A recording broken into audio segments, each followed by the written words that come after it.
Bienvenue sur Africa 24 dans cette nouvelle édition du 12-15. Voici les titres de l'actualité. Au Tchad, les manifestations populaires se multiplient. Le pays tente de relever le défi de la relance économique malgré de nombreux désaccords au sein de la classe politique. Le Nigeria veut consacrer un budget plus important au secteur de la santé. Le Parlement a annoncé plusieurs plans pour augmenter le montant alloué à ce secteur dans le budget national de 2017. En Égypte, l'inflation croissante incite les populations à consommer davantage de produits locaux, une situation qui fait les affaires des producteurs et des commerçants égyptiens.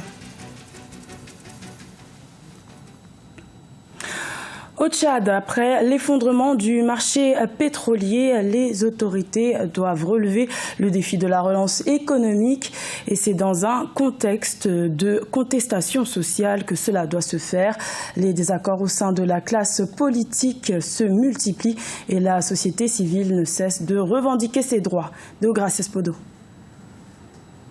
Depuis 2014, le Tchad enregistre de nombreuses manifestations populaires avec une mobilisation d'une ampleur sans précédent. Motivée par les difficultés économiques, la contestation semble devenir plus politique, notamment à travers l'action des plateformes d'associations citoyennes. Les organisations de la société civile tchadienne ont connu une montée en puissance ces dernières années. Beaucoup de mouvements ont vu le jour et certains ont gagné en confiance et en maturité. La plupart dénoncent une restriction des libertés publiques, particulièrement depuis les élections présidentielles d'avril 2016. Et comptent jouer aujourd'hui de leur détermination pour faire plier les autorités politiques.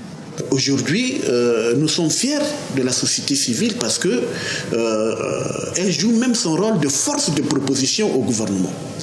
Et il arrive même des moments où elle fait de bras de fer avec le gouvernement lorsque il y a incompréhension dans la mise en œuvre d'une certaine politique et de l'intérêt national. Le Tchad se retrouve aujourd'hui dans un contexte budgétaire difficile. Le pays subit de plein fouet la chute des cours du pétrole, mais doit encore, entre autres, engager des dépenses pour lutter contre Boko Haram, garantir des subventions pour les hôpitaux, rassurer les fonctionnaires qui réclament le paiement de leurs salaires et les étudiants qui exigent leurs arriérés de bourse. Pour donc faire face à tous ces défis, le gouvernement tchadien envisage des coupes budgétaires. Ce n'est pas du goût des organisations de la société civile qui tentent d'exprimer davantage leur mécontentement. Logiquement, nous sommes appelés à collaborer avec le gouvernement. Mais dès lors que nous sommes dans un pays où, dès lors que tu leur dis la vérité, on te traite directement d'un ennemi. Tantôt, vous êtes manipulé par les hommes politiques, tantôt, vous êtes contre eux.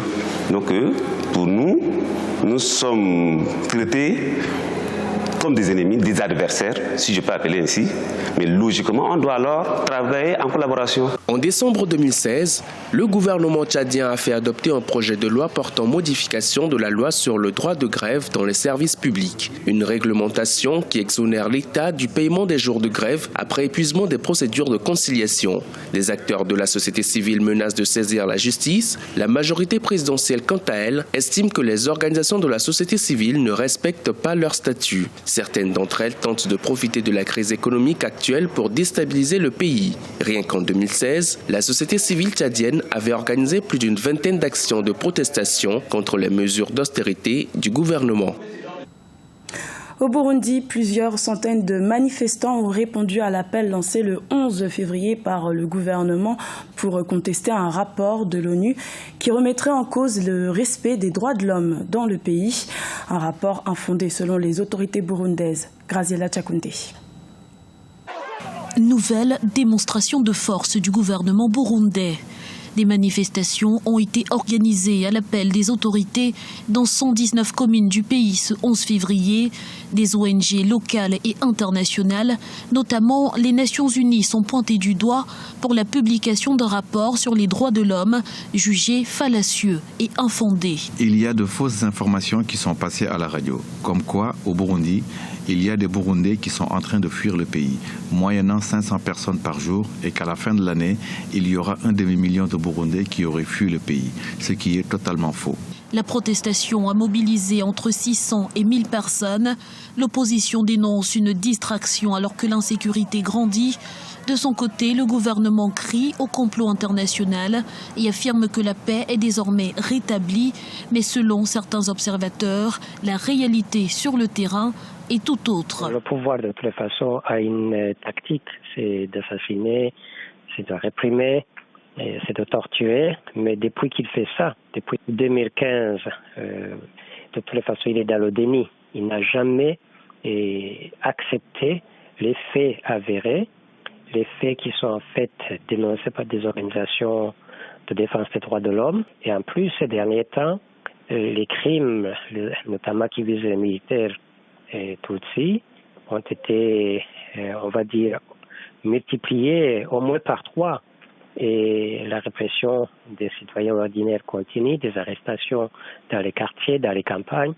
Voilà, nous sommes dans vraiment des dérives permanentes, mais nous sommes tout le temps dans le déni. La candidature du président Pierre Nkurunziza à un 3e mandat a plongé le Burundi dans une crise qui a fait près de 1000 victimes et poussé près de 400 000 personnes à l'exil. Depuis, le pays est sous sanction de la communauté internationale, dont l'objectif est de pousser le gouvernement à engager un dialogue avec son opposition en vue d'une normalisation de la situation, une option jusqu'ici catégoriquement rejetée par ce dernier. Également dans l'actualité, en Algérie, les autorités ont recensé plus de 72 millions de dollars, soit pas moins de 8,25 milliards de dinars de transferts illicites en 2016. Ces infractions ont donné lieu à des poursuites judiciaires pour 362 cas et à des amendes d'un montant de plus de 41 milliards de dinars. Les pouvoirs publics tentent de mettre un terme à ces transferts illicites des devises vers l'étranger qui ternissent l'économie algérienne. Au Nigeria, les autorités veulent investir davantage dans le secteur de la santé. Un montant de 3,5 milliards de dollars devrait être alloué à ce secteur pour 2017, ce qui représente près de 15% du budget national de l'année. Corinne Camden. Le gouvernement fédéral du Nigeria veut allouer 3,5 milliards de dollars au secteur de la santé. Pour la première fois en plusieurs années, l'Assemblée nationale se mobilise pour augmenter le budget de la santé de l'année 2017 afin qu'il soit enfin en adéquation avec la déclaration de 2001 d'Abuja qui recommande qu'un minimum de 15% de l'ensemble du budget annuel soit consacré au secteur de la santé. Les législateurs se disent préoccupés par les indices de santé inquiétants du pays. L'Assemblée nationale s'assurera que la disposition de la loi de santé nationale de 2014, stipulant que 1% du CRF doit être consacré au secteur de la santé, soit respectée dans le budget de 2017. De 304 milliards de naira en 2016, ce montant devrait s'élever à 1,1 trillion de naira en 2017. Une augmentation qui devrait permettre au gouvernement de mieux gérer les conséquences du tourisme médical sur le système de santé nigérian. En effet, les Nigérians injectent chaque année plus de 314 milliards de naira en frais médicaux à l'étranger. Certains experts estiment que la perte de cette manne financière contribue à ralentir l'évolution du système de santé du pays. La déclaration d'Abuja de 2001 sera largement bénéfique pour le pays si le gouvernement fédéral la met en œuvre et que tous les gouvernements d'État lui emboîtent le pas. Cela implique une meilleure santé pour tous, ce qui sous-entend une main-d'œuvre en meilleure santé. La main-d'œuvre du pays sera plus productive et générera plus de revenus pour le pays. La dernière fois que le gouvernement nigérian a alloué un budget considérable au secteur de la santé, c'était en 2012 et il s'élevait à 5,95% du budget total annuel. Il revient donc aux législateurs fédéraux d'acter cette hausse du budget de santé pour l'année 2017 afin d'amorcer une réforme plus que nécessaire du système sanitaire au Nigeria.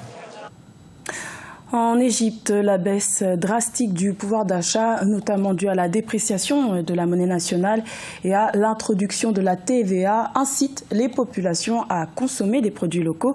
Une aubaine pour les producteurs et commerçants égyptiens qui ont vu leur chiffre d'affaires augmenter. Oumou Kalsoumba. En Égypte, l'inflation sur un an est montée à 29,6% en janvier 2017. Les Égyptiens subissent une accélération de la hausse des prix depuis que les autorités ont décidé de laisser flotter la livre égyptienne en novembre 2016 dans le cadre d'un plan de réforme économique. Cette mesure faisait partie des conditions imposées par le Fonds monétaire international afin que le pays puisse bénéficier d'une ligne de crédit de 12 milliards de dollars pour l'aider à surmonter une profonde crise économique doublée de troubles sociaux. L'Égypte entre de cette manière-là dans une spirale qui est extrêmement dangereuse Et on ne sait pas à quel moment les explosions ou économiques, ou sociales, ou sécuritaires peuvent se faire. Mais toutes les conditions sont là. Une réforme qui a été accueillie négativement par la population égyptienne. En octobre 2016, avant la décision de laisser flotter la livre, l'inflation sur un an était de 13,5% selon le Bureau des statistiques égyptien. Depuis lors, le taux d'inflation sur un an a considérablement progressé. On constate notamment que le prix des denrées alimentaires a augmenté de 38,6% en janvier 2017 par rapport au mois de janvier 2016. Et les voies de sortie serait de faire ce qu'a fait la Grèce il y a quelques années, c'est de se dire, voilà, on a sérieusement ces problèmes-là. D'abord, en parler dans leur parlement et non pas les esquiver. Deuxièmement, associer les syndicats des travailleurs et associer la société civile égyptienne à ces difficultés. Et troisièmement, l'Égypte devra regarder les amitiés à long terme et non pas les fausses amitiés à court terme. Donc elle devrait chercher du côté de l'Asie, du côté des autres pays d'Afrique, les partenaires qui pourront faire la durabilité de leur future croissance, plutôt que d'essayer de trouver des palliatifs. L'instabilité politique et la menace terroriste qui ont suivi les destitutions des présidents Hosni Moubarak en 2011 et Mohamed Morsi en 2013 ont réellement impacté l'économie égyptienne. De nombreux investisseurs ont fui et le secteur du tourisme, essentiel pour l'approvisionnement de l'Égypte en devises étrangères, peine à se relancer. Un sujet réalisé et commenté par Corinne Camden. Ce journal a été réalisé par l'ensemble de la rédaction. Merci de votre fidélité. Retrouvez dans un instant une nouvelle édition de l'information sur Africa 24.